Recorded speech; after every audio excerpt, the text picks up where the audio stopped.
Malachie, chapitre 1. Message. Parole de l'Éternel, adressée à Israël, par l'intermédiaire de Malachie. Je vous ai aimé, dit l'Éternel, et vous dites, en quoi nous as-tu aimés?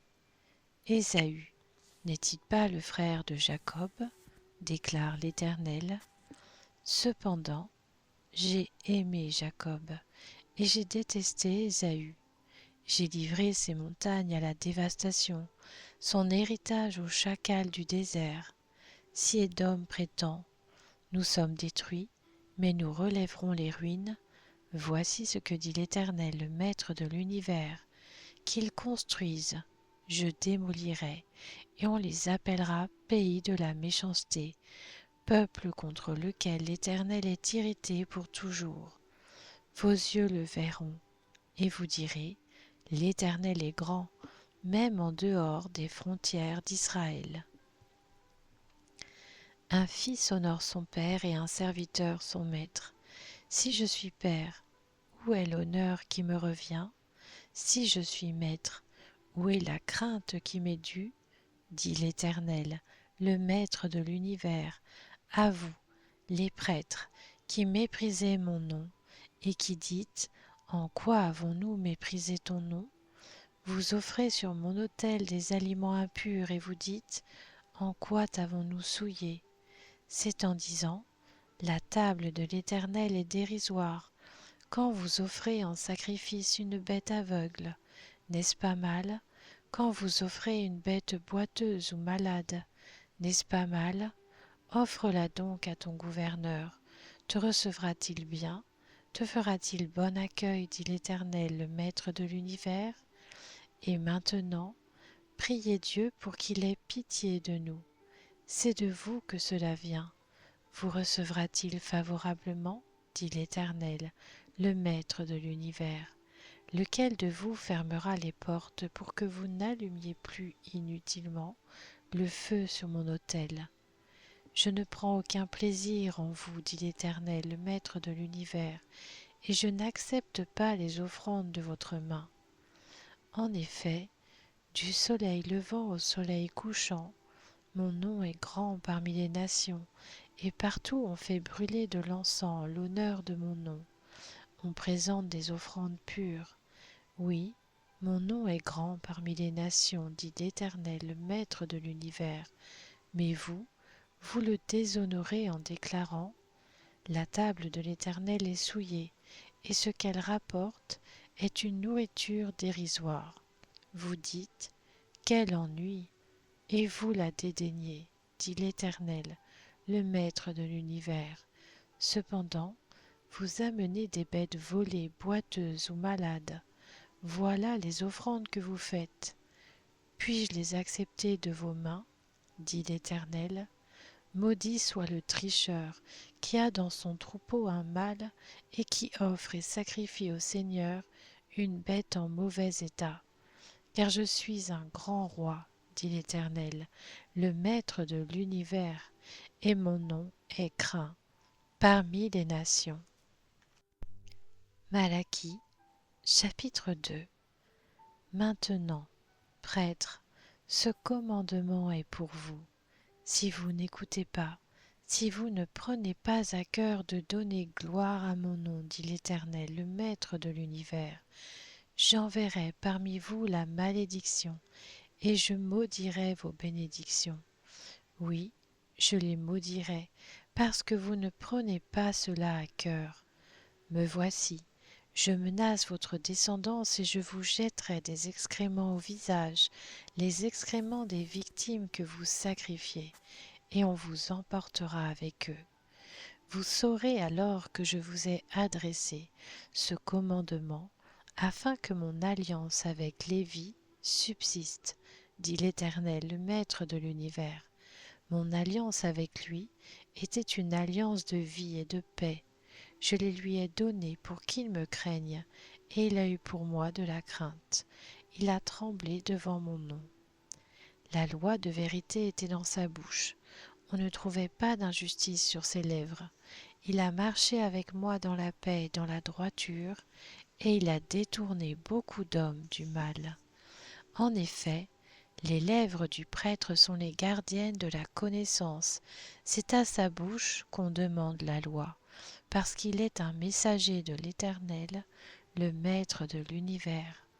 Mais vous, vous vous êtes écartés de cette voie, vous en avez fait trébucher beaucoup par le moyen de la loi. Vous avez violé l'alliance de Lévi, dit l'Éternel, le Maître de l'univers. Et moi, je vous livrerai au mépris et à l'humiliation aux yeux de tout le peuple, parce que vous n'avez pas gardé mes voies et que vous faites preuve de partialité dans l'application de la loi. N'avons-nous pas tous un seul Père? N'est-ce pas un seul Dieu qui nous a créés? Pourquoi donc sommes-nous infidèles l'un envers l'autre en violant l'alliance de nos ancêtres? Judas s'est montré infidèle, et l'on a commis un acte abominable en Israël et à Jérusalem. En effet, Judas a profané ce qui est consacré à l'Éternel, ce qu'aime l'Éternel. Il a épousé la fille d'un Dieu étranger. Si quelqu'un agit de cette manière, l'Éternel supprimera des tentes de Jacob celui qui veille, celui qui répond, et celui qui présente une offrande à l'Éternel, le Maître de l'univers. Voici une deuxième chose que vous faites.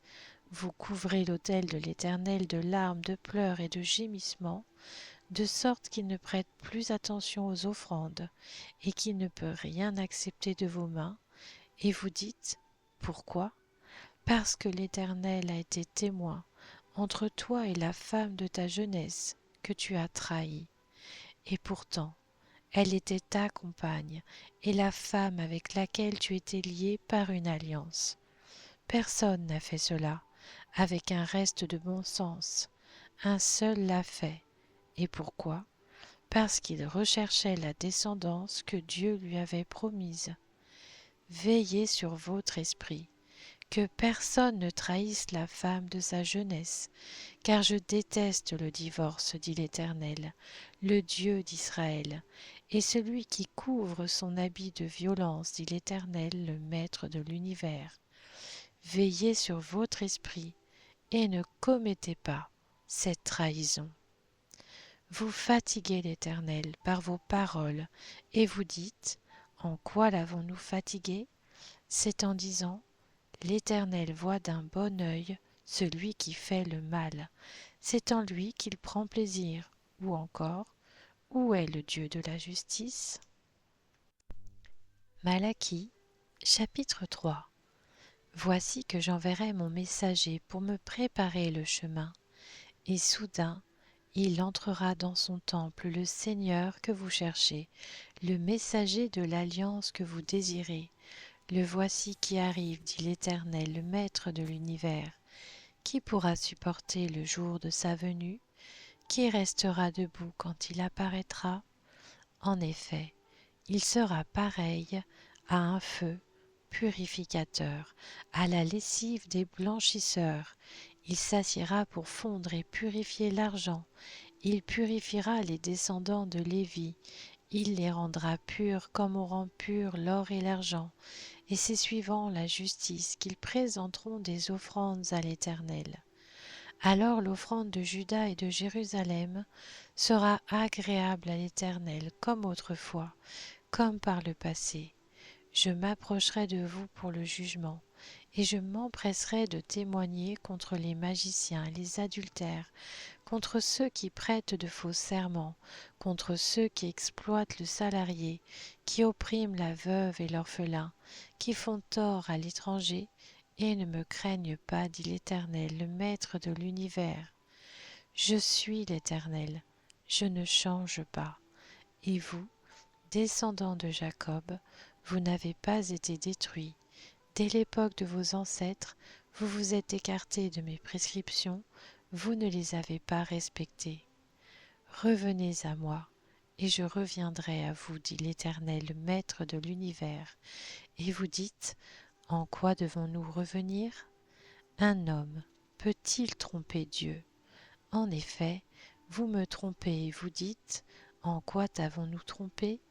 Dans les dîmes et les offrandes, vous êtes frappés par la malédiction et vous me trompez, la nation tout entière. Apportez toutes les dîmes à la maison du trésor, afin qu'il y ait de la nourriture dans ma maison. Mettez-moi ainsi à l'épreuve, dit l'Éternel, le Maître de l'univers, et vous verrez si je n'ouvre pas pour vous les fenêtres du ciel, si je ne déverse pas sur vous la bénédiction en abondance. Pour vous, je menacerai l'insecte vorace, afin qu'il ne détruise pas les produits du sol, et que la vigne ne soit pas stérile dans vos campagnes, dit l'Éternel, le Maître de l'univers. Toutes les nations vous déclareront heureux, car vous serez un pays de délices, dit l'Éternel, le Maître de l'univers. Vos paroles sont dures contre moi, dit l'Éternel, et vous dites, qu'avons-nous dit contre toi? Vous avez dit, c'est inutile de servir Dieu. Qu'avons-nous gagné à respecter ses ordres et à marcher dans le deuil à cause de l'Éternel, le Maître de l'univers? Maintenant, nous déclarons heureux les hommes arrogants. Oui, ceux qui font le mal prospèrent. Ils mettent Dieu à l'épreuve et ils en réchappent. Alors ceux qui craignent l'Éternel se parlèrent l'un à l'autre. L'Éternel fut attentif, et il écouta. Un livre de souvenirs fut écrit devant lui pour ceux qui craignent l'Éternel et qui respectent son nom. Ils seront à moi, dit l'Éternel, le Maître de l'univers. Ils m'appartiendront le jour que je prépare. J'aurai compassion d'eux, comme un homme a compassion de son fils qui le sert, et vous verrez de nouveau la différence entre le juste et le méchant, entre celui qui sert Dieu et celui qui ne le sert pas. En effet, voici venir ce jour, brûlant comme un four. Tous les hommes arrogants et tous ceux qui font le mal seront comme la paille. Le jour qui vient les embrasera, dit l'Éternel, le Maître de l'univers. Il ne leur laissera ni racines, ni rameaux. Mais pour vous qui craignez mon nom, le soleil de justice se lèvera, et la guérison sera dans ses rayons. Vous sortirez en bondissant comme les veaux d'une étable, vous piétinerez les méchants, car ils seront comme de la poussière sous la plante de vos pieds, le jour que je prépare, dit l'Éternel, le Maître de l'univers. Souvenez-vous de la loi de mon serviteur Moïse. Je lui ai donné en Horeb, pour tout Israël, des prescriptions et des règles. Je vous enverrai le prophète Élie, avant que n'arrive le jour de l'Éternel, ce jour grand et redoutable. Il ramènera le cœur des pères vers leurs enfants, et le cœur des enfants vers leurs pères, de peur que je ne vienne frapper le pays de destruction.